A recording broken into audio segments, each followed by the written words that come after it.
Lir ilir tandure wis sumilir tak ijo royo tak sengguh temanten anyar cah angon penekno blimbing kuwi lunyu penekno kanggo sebo mengko sore.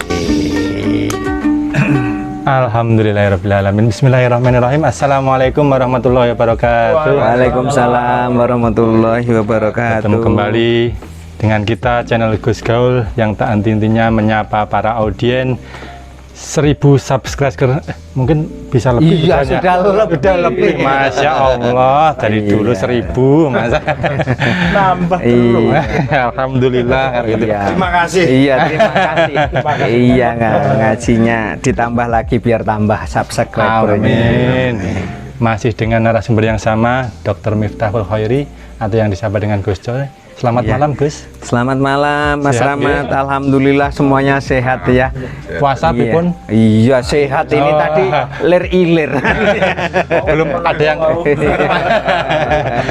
saya kira ndak ada mati-matinya nanti. Nyanyi terus nggak ngaji nanti kita. Iya.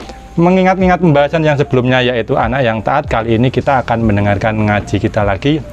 Apa ya kira-kira ya? Mari kita simak, monggo. Ya, terima kasih. Bismillahirrahmanirrahim. Para pemirsa yang berbahagia, pada kesempatan kali ini kita akan membahas tentang kita ini kan suka mengidolakan orang lain ya. Kadang-kadang idola kita yang harus selalu kita ingat itu dilupakan gitu ya. Lah, idola itu siapa? Di sini dijelaskan Nabi Yuka Muhammadin sallallahu alaihi wasallam wa alihi wasallam kan itu ya. Jadi kita penting untuk mengidolakan Nabi. Kenapa? Nabi itu adalah afdhalul makhlukot, makhluk yang paling diutamakan kira-kira ya. Beliau sangat dekat dengan Allah, kemudian Sayyidul Anbiya, pimpinannya para nabi, maka akan sangat disayangkan kita sebagai umatnya itu kurang begitu mencintai kepada beliau. Maka kemudian mari kita bahas secara bersama-sama bagaimana tentang Nabi kita Muhammad SAW. Ayyuhal waladul adib, wahai anakku yang terdidik, kama yajibu alaika atu'adzima rabbak, sebagaimana engkau diwajibkan untuk mengagungkan Allah atau mengagungkan Tuhanmu subhanahu wa ta'ala, yajibu alaika aidon an tu'adzima nabiyyaka sallallahu alaihi wasallam. Jadi kalau kita ini mengagungkan Allah, Allah adalah zat yang memberikan kepada kita kehidupan, Allah yang telah memberikan kepada kita rizki. Kadang-kadang kalau orang tidak iman kepada Allah itu kan dia bilang begini, ini kan hasil kerja saya. Ya. Lupa kalau ada orang yang sudah bekerja kemudian nggak dapat apa-apa ya, sementara yang tidak bekerja itu ternyata dapat nikmat yang tidak terduga-duga. Jadi di dalam ayat Al-Quran itu kan dijelaskan begini, wa may yattaqillaha wa yarzuqhu min haitsu la yahtasib, kan itu ya. Barang siapa yang bertakwa kepada Allah, maka kemudian dia akan diberi rizki dari arah yang tidak terduga-duga. Lah, keyakinan inilah yang kemudian harus kita tancapkan dalam hati kita, bahwa Nabi Muhammad SAW itu sudah memberi contoh yang luar biasa. Jadi kalau kita mengagungkan Allah, Allah adalah zat yang mengatur kehidupan kita, maka Nabi Muhammad SAW harus kita agungkan. Kenapa? Beliau adalah afdhalul makhlukot tadi, ciptaan Allah yang paling mulia lah, kira-kira seperti itu. Pimpinan para nabi akan sangat disayangkan kalau kemudian kita ini tidak bisa meneladani apa yang dicontohkan oleh Rasulullah SAW. Sehingga dijelaskan watamla akal baka bimahabbatihi, bagaimana kita ini dianjurkan agar hati kita penuhi dengan kecintaan kepada Rasulullah Muhammad SAW. Sehingga dijelaskan di dalam hadisnya Nabi itu begini, man ahya sunnati faqad ahabbani wa man ahabbani kana ma'i fil jannah. Man ahya sunnati, barang siapa yang menghidupkan sunnahku, faqad ahabbani, maka orang-orang itu betul-betul mencintaiku. barang siapa yang mencintaiku kana ma'i fil jannah, maka orang itu akan diajak Rasulullah masuk surga. Kira-kira ini kan menjadi harapan semua orang gitu ya. Lah ada yang tanya, oh Gus, sunnah Rasulullah itu apa ya? Wah, banyak kan gini ya, kita senyum kepada orang lain itu kan juga sudah sunnahnya Rasulullah ya. Tabassumuka shadaqatun. Tapi sekarang dibalik, kalau kira-kira ada orang ketemu dengan temannya itu merengutai melakukan sunnah apa menolak sunnah ya. Maka nggak ada ceritanya kalau sesama muslim ini ketemu kok sininya manyun 5 cm itu kan ya. Mboten saged saniki Gus. Pakai masker lho saniki. Lah ya. Jadi sunnah Rasulullah itu banyak seperti diantaranya itu. Nah, Islam di Indonesia ini kan Islam yang sangat luar biasa, yang mengamalkan apa yang diajarkan oleh Rasulullah. Misalnya begini, kalau kita pergi haji atau umroh itu kan biasa ya, kita melihat di sana yang namanya kambing hanya dimakan 5 orang itu biasa. Tapi Islam di Indonesia ini mengajari kepada kita bagaimana mengamalkan hadisnya Rasulullah, idza tabahta maraqatan faksir maha. Kita ini diajarkan kalau kita masak ini agar kuahnya diperbanyak. Kalau di sana kambing satu dimakan 6 orang, di sini kambing satu bisa 1 RW. Roti sak menit ditumong. Jangankan kok kambing gitu ya. Alhamdulillah. Di kita ini kalau biasa di Arab itu ayam satu dimakan seorang sendiri. Kalau di sini bisa 1 jamaah yasinan gitu, 1 RT. Nama masakannya apa Mas? Soto. Kan itu ya. Lah ya, suwir-suwir ini luar biasa. Maka termasuk itu tadi sebenarnya adalah orang masak soto kemudian diberikan saudara-saudaranya, itu juga sudah mengamalkan sunnahnya Rasulullah gitu ya. Idza tabahta maraqatan fa'aksir ma'ah, idza tabahta maraqatan fa'aksir ma'ah. Jadi kalau kita masak ini hendaknya kuahnya diperbanyak, harapannya bisa disedekahkan kepada saudara-saudara atau tetangga yang ada di sekitarnya. Itu sebagai contoh bagaimana kita mencintai sunnah-sunnah Rasulullah itu, diantaranya seperti itu. Hatta tuhibbahu aktsara min mahabbatika liwalidaika wa linafsika.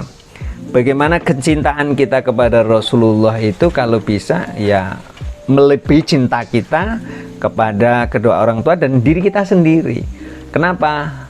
Kalau Rasulullah itu diberikan kewenangan oleh Allah dalam rangka memberikan syafaat ya kepada umatnya untuk dimasukkan ke surganya, alangkah sedihnya kalau kemudian kita tidak bisa mencintai Rasulullah. Sehingga ada orang, kadang-kadang saya ini juga mangkel kalau dengarkan diajak memperingati maulid Nabi itu, sholawat itu gitu.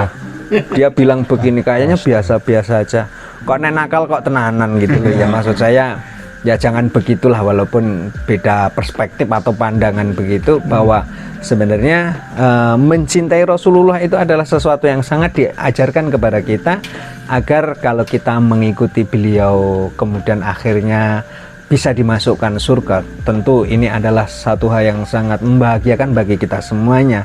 Maka di sini dijelaskan begitu. Kenapa? Li'annahu alladzi 'allamana dinal Islam. Bahwa Rasulullah itu ternyata adalah orang yang mengajari kita bagaimana berislam, kira-kira seperti itu ya. Wajar kalau kemudian kita dianjurkan untuk mencintai Rasulullah, kan begitu ya. Dalam satu kesempatan itu bagaimana Rasulullah sangat menyayangi umatnya ya. Dijelaskan dalam satu saat itu Rasulullah bertemu dengan para sahabatnya. Beliau bilang begini, ikhwani, wahai saudara-saudaraku. Para sahabat bingung, manhum ya Rasulullah, siapa yang jenengan sebut ikhwani itu? Anahnu, apakah kita semuanya? La antum ashabi, kalian semua adalah para sahabatku. Manhum ya Rasulullah, kalau begitu siapa ya Rasulullah? Beliau mengatakan, hum lam yarawni wa aminu bi, mereka adalah orang-orang yang belum pernah bertemu denganku sekalian ya, sekalipun gitu ya. Tetapi kemudian wa aminu bi, maka kemudian beriman kepadaku. Jadi ternyata luar biasa. Rasulullah mengatakan sekalipun kita ini belum pernah bertemu dengan Rasulullah, tetapi kemudian beriman kepada ajarannya, ini adalah termasuk umat-umat yang dirindukan. Mudah-mudahan. Amin. Sholawatan, Itu Pak, termasuk sholawatan. diantaranya adalah kita semuanya. Amin, Maka amin. wajar kalau kemudian kita mencintai Rasulullah kan gitu ya. Wong kita dirindukan oleh Rasulullah, mau diajak masuk surga, kok kemudian nggak iman, nggak mencintai Rasulullah, ini kan juga kayaknya kurang pas begitu ya. Wa bisa babi arafna rabbana, maka karena kita diajari oleh Rasulullah, maka kemudian akhirnya kita tahu siapa Tuhan kita. Qul huwallahu ahad, katakan bahwa Allah itu adalah Maha Esa, Allahus Somad, Allah adalah tempat bergantung segala urusan kan gitu ya. Akhirnya tahu, hati kita menjadi semeleh, kemudian kita yakin bahwa kehidupan kita ini diatur oleh Allah. Duit-duit, orang duit-duit tetap seneng, orang duit-duit ya golek.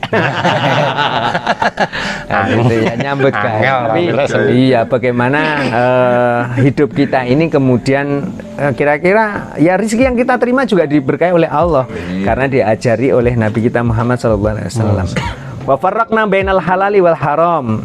Akhirnya kita bisa membedakan mana yang halal dan yang haram. Tapi saya heran, kadang-kadang hari ini orang tuh punya prinsip tuh ruwet gitu. Golek sing haram angel kok pernah sing halal.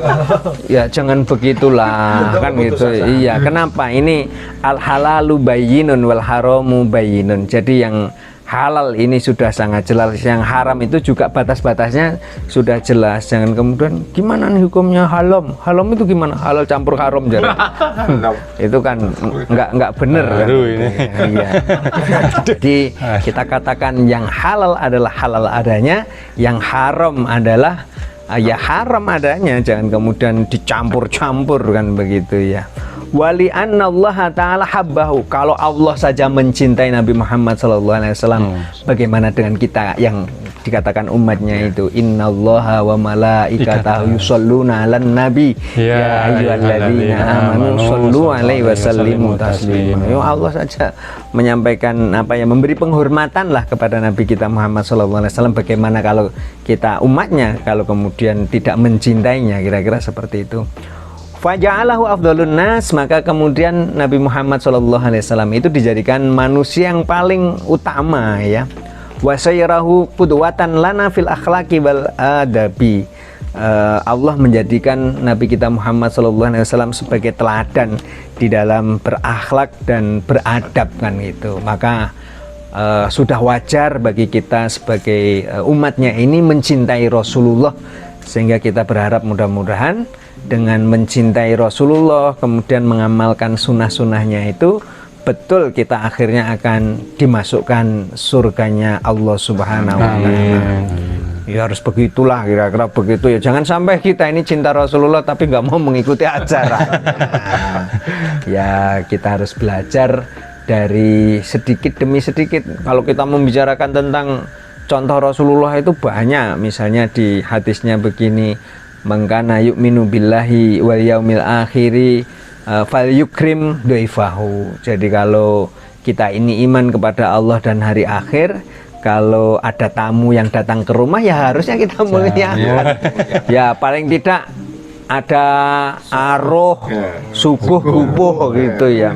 Iya ada lunggu kan gitu. Iya kan itu ya lesehan. Jadi ini contoh sunnah Rasulullah gitu ya. Jadi kalau ada tamu yang datang ke rumah ya kita sambutlah begitu ya, jangan disia-siakan. Kenapa? Karena tamu ini sebenarnya bagi kita ini adalah kalau datang ke rumah kemudian membawa berkah gitu ya, membawa doa. Maka kita bersyukur kalau kemudian di rumah kita ini banyak tamu kan begitu ya. Kita nggak usah khawatir akan keadaan kita, misalnya bendino akeh tamu kok terus disuguh apa kan gitu ya. Ya iya. Kita punyanya apa ya dikasih kopi kan gitu. Iya. Kalau tamunya tukang takis engko sik. Semua ya. Yang penting harus. Iya. Ya, mungkin jangan-jangan karena kebaikan kita menyambut debt collector itu kemudian dia mikir-mikir ini orang baik, masa kemudian saya paksa kan gitu ya. Tak lunasi. Iya, kan gitu ya. Maka di sini dijelaskan juga idza ahbabta nabiyyaka sallallahu alaihi wasallam fattabi'hu fi suratihi. Kalau kemudian kita ini mencintai Rasulullah, maka kemudian kita harus mengikuti tentang perjalanan Rasulullah, kira-kira seperti itu ya, jalan hidupnya Rasulullah lah gitu. Rasulullah itu adalah penyapar, kemudian orang yang sangat dermawan, kira-kira seperti itu ya, orang yang sangat taat di dalam menjalankan agama. Bahkan di bulan suci Ramadan ini kita juga kalau itu Rasulullah mungkin juga harus puasanya yang ikhlas kan gitu ya, kira-kira man shoma ramadhana imanan wahdisaban ghufira lahu ma taqaddama min dzambi. Barang siapa yang berpuasa karena iman kepada Allah dan mengharap ridho Allah, maka kemudian dosa-dosa sebelum-sebelumnya, sebelum bulan Ramadan itu akan diampunilah. Ini juga salah satu dari menghidupkan sunnah Rasulullah itu, diantaranya itu. Wa'mal binasoihihi. Jadi bagaimana kita menjalankan apa yang dinasihatkan oleh Rasulullah. Misalnya Rasulullah di dalam hadisnya itu menasihatkan kepada kita, innallaha ta'ala thayyibun la yaqbalu illa thayyiban. Sesungguhnya Allah itu adalah zat yang baik yang kemudian hanya menerima yang baik-baik saja. Ini bagaimana kalau Allah ini zat baik, jangan sampai kita kemudian melakukan sesuatu yang kurang baik, kira-kira seperti itu. Sehingga jangan sampai kita ini butuhnya sama Allah itu tenanan gitu ya. Karena rizkinya kurang lancar, kemudian ya Allah lancarkanlah rizki kami, ya Allah masalah kami selesaikanlah, kan gitu ya. Tetapi sayang, makanannya haram, pakaiannya haram gitu, walaupun memintanya itu dengan sungguh-sungguh sampai mohon maaf rambutnya itu diadul-adul sebagai bentuk pengharapan yang luar biasa. Tetapi kalau hal-hal itu tidak dipenuhi, makanannya tidak dijaga, pakaiannya juga berasal dari sesuatu yang kurang halal, maka kemudian fakaifa yustajabu, bagaimana mungkin doanya akan diijabah oleh Allah. Jadi di dalam menjalani kehidupan ini, bagaimana kalau kita mengikuti Rasulullah itu ya kita awali dari yang kecil-kecil dulu. Allah itu maha baik, maka kemudian bagaimana kita harus baik, kira-kira seperti itu ya. Jadi hal-hal yang baik ini kemudian kita amalkan di dalam kegiatan yang lain, sehingga menjadi inspirasi bagaimana kebaikan yang kita lakukan itu pada akhirnya mendapatkan ridho dari Allah, sebagaimana itu dicontohkan oleh Nabi gitu, sehingga dijelaskan litanala mahabbatallahi waridohu. Kalau kita mengikuti nasihat yang disampaikan oleh Rasulullah, maka sejatinya keikutsertaan kita di dalam mengikuti ajaran Rasulullah itu dalam rangka untuk memperoleh mahabbah dari Allah, kecintaan dari Allah, dan kemudian mendapatkan ridho dari Allah Subhanahu wa Ta'ala. Amin. Semoga. Jadi begitu kita mencintai Rasulullah itu pada akhirnya akan mendatangkan kenikmatan yang sangat luar biasa. Amin. Inilah yang harus kita yakini, sehingga bagaimana yang kita belum bisa harus belajar dari sedikit demi sedikit, sehingga kita berharap mudah-mudahan cinta kita kepada Rasulullah itu akhirnya akan mendatangkan ridho dari Allah, sehingga setelah Allah ridho, maka kemudian sekali lagi kita akan dimasukkan ke surganya Allah Subhanahu wa Ta'ala. Ampun, Gus. Iya, kita berdoa bersama-sama kepada Allah Subhanahu wa Ta'ala. Mudah-mudahan kita diberikan kekuatan bersama-sama mengikuti sunnah-sunnah Rasulullah, sehingga kita nanti suatu saat kemudian akan dipanggil oleh Rasulullah, dimasukkan ke surganya Allah Subhanahu wa Ta'ala. Bismillahirrahmanirrahim. Allahumma sholli ala sayyidina Muhammad wa ala ali sayyidina Muhammad walhamdulillahi rabbil alamin. Hamdan yuafi ni'amahu wa yukafi mazidah. Ya Rabbana lakal hamdu kama yanbaghi li jalali wajhikal karim ma'anim sultanik. Allahumma sholli ala sayyidina Muhammadin al-fatih lima ughliq wal khatim lima sabaq nasiril haq bil haq waladi ila suratikal mustaqim wa ala ali haqqa qadrihi wa miqdarihi ladim. Allahumma innaka afuwwun karim tuhibbul afwa fa'fu anna ya karim. Allahumma inna nas'aluka ridhaka wal jannah wa na'udzubika min sakhatika wan nar. Rabbana atina fid dunya hasanah wa fil akhirati hasanah wa qina adzabannar. Sallallahu ala sayyidina Muhammadin nabil ummi wa ala alihi wa sahbihi wa barik wasallim. Subhana rabbika rabbil izzati amma yasifun wa salamun alal mursalin walhamdulillahi rabbil alamin. Demikian teman-teman, sampai ketemu di kesempatan yang lain. sampai ketemu akhirnya. Assalamualaikum warahmatullahi wabarakatuh. Waalaikumsalam warahmatullahi wabarakatuh. Pemirsa, mengidolakan Rasulullah, jangan mengidolakan pemain bola. Apalagi ini 2022. Iya. Ada Piala Dunia itu paling ingat. Iya. Sampai di sini dulu dengan kita channel Gus Gaul, sampai bertemu dengan episode-episode selanjutnya. Wallahul muwaffiq ila aqwamit thoriq. Assalamualaikum warahmatullahi wabarakatuh. Salatullah salamullah ala toha rasulillah. Salatullah salamullah ala yasin habibillah. Ala yasin habibillah.